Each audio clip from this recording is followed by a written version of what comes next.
Hello friends, this video on body fluids and circulation part 14 is brought to you by examfear.com. No more fear from exam.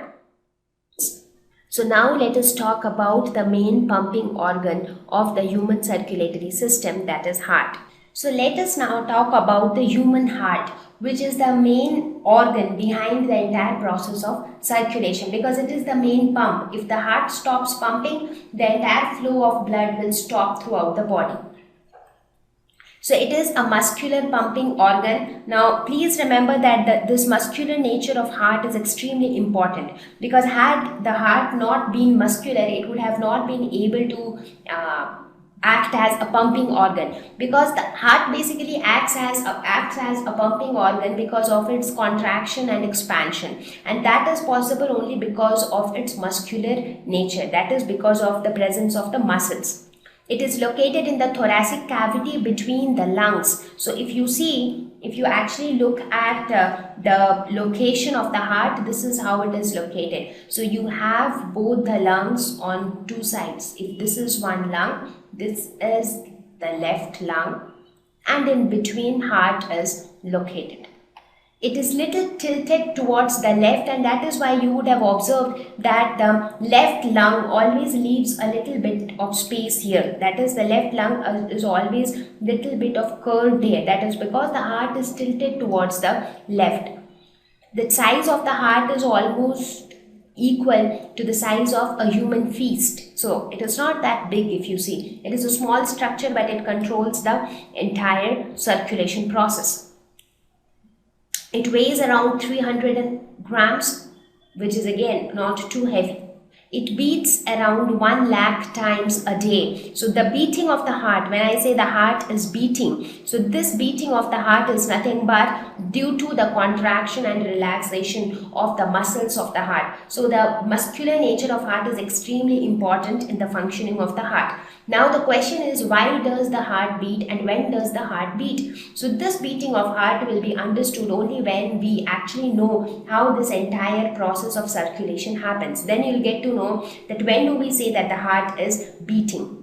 Heart is made up of cardiac muscles. Now you remember when we were talking about the muscular tissue, I said that there are three types of muscular tissues. One is the voluntary muscles, the second is the involuntary muscles, and the third one was the cardiac muscles, which has some behavior of the smooth muscles and some behavior of the skeletal muscles.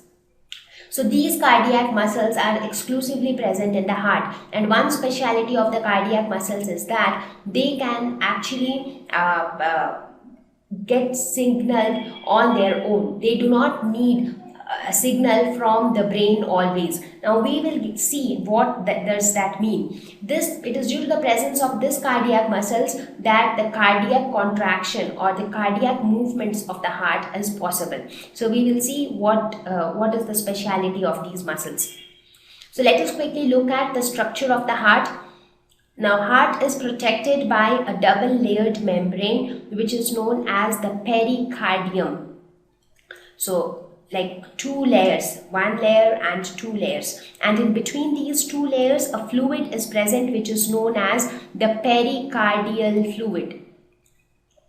Now why do we have this fluid between two layers? Now let us suppose this is one layer, this is another layer. If you have a fluid in between, it actually helps to give the heart a cushion-like protection. You would have seen that if you want to carry something very delicate, say something made up of glass or something, you want to carry it. So you always tend to cover it or wrap it with some soft material like a towel or some cotton, so that it can get a cushion-like protection all around itself. So similarly, the heart also is protected by this double-layered membrane, in between which pericardial fluid is present, so that the fluid can give a cushion-like protection to the heart.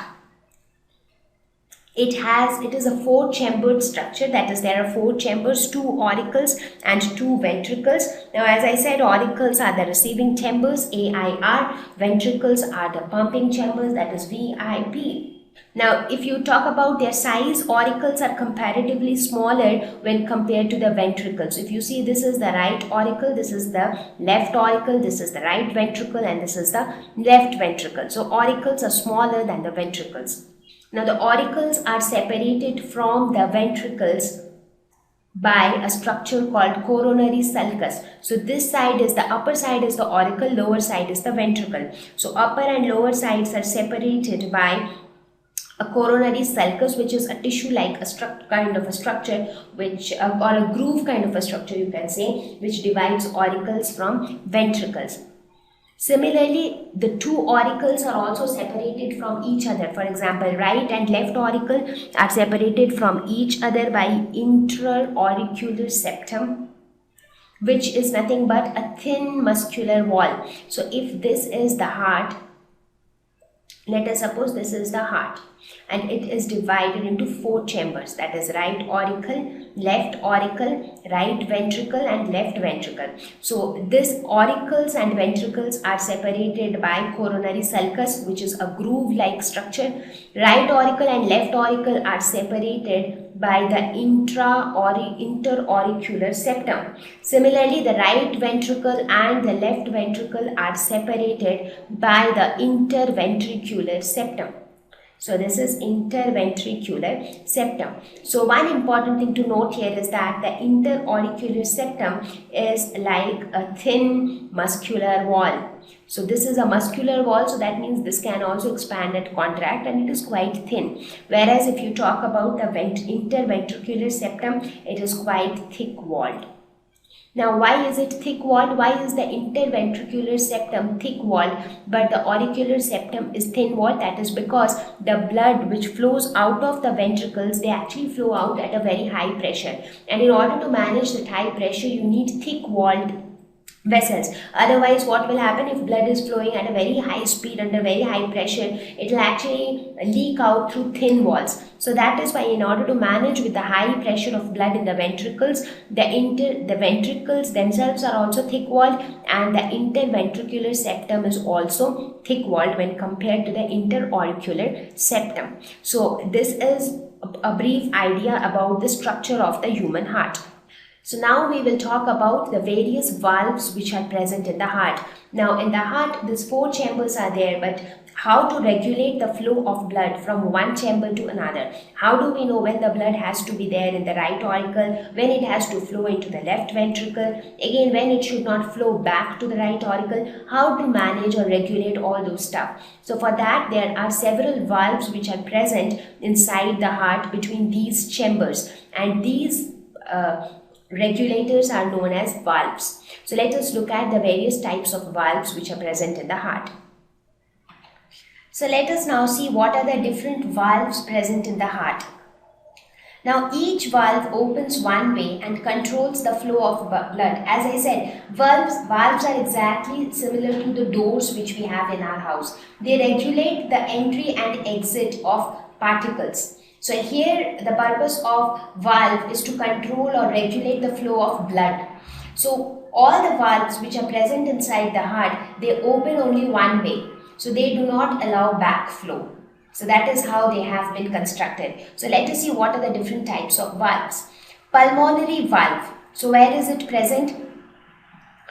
This is the pulmonary valve. Just keep on looking at the big figure also so that you get to know which is pulmonary valve. So these are the 2 window panes or door panes of the pulmonary valve. So when they close, it will be closed. When they open, they will allow blood to flow. So this is pulmonary valve, and it is present between the right ventricle and the pulmonary artery. So this is the right ventricle and this is the pulmonary artery. So it is present between them. So when it closes, blood cannot flow through this. When it opens, then the blood can flow from the right ventricle to the pulmonary artery. Now in order to understand this, I feel it will be better if I draw the same diagram with which I was explaining you how double circulation occurs in case of human beings. So let us quickly do that. So this is what we have studied so far, right? This is our heart, and this is how the oxygenated and deoxygenated blood flows. And oxygenated blood is carried by arteries except for the pulmonary artery, which carries deoxygenated blood from heart to lungs. Similarly is the case with veins. So we have studied all these things by now. Now when I talk about pulmonary valve, it is present between the right ventricle. So this is the right ventricle here.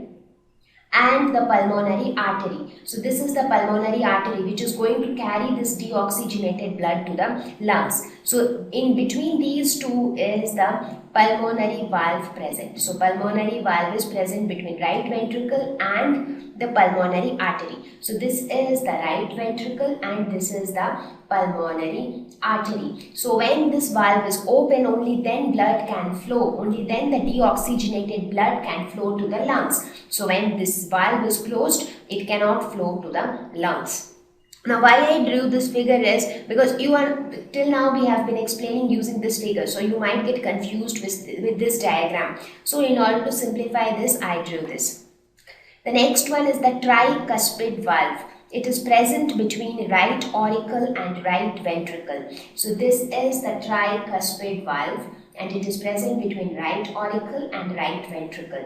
So if you see right auricle and right ventricle, so here it is present somewhere here. So this is the location of the tricuspid valve. Now if this valve closes, blood cannot flow from right auricle to right ventricle. When it opens, blood can flow from right auricle to right ventricle. So similarly, there has to be a valve between left auricle and left ventricle because the oxygenated blood flows from left auricle to left ventricle.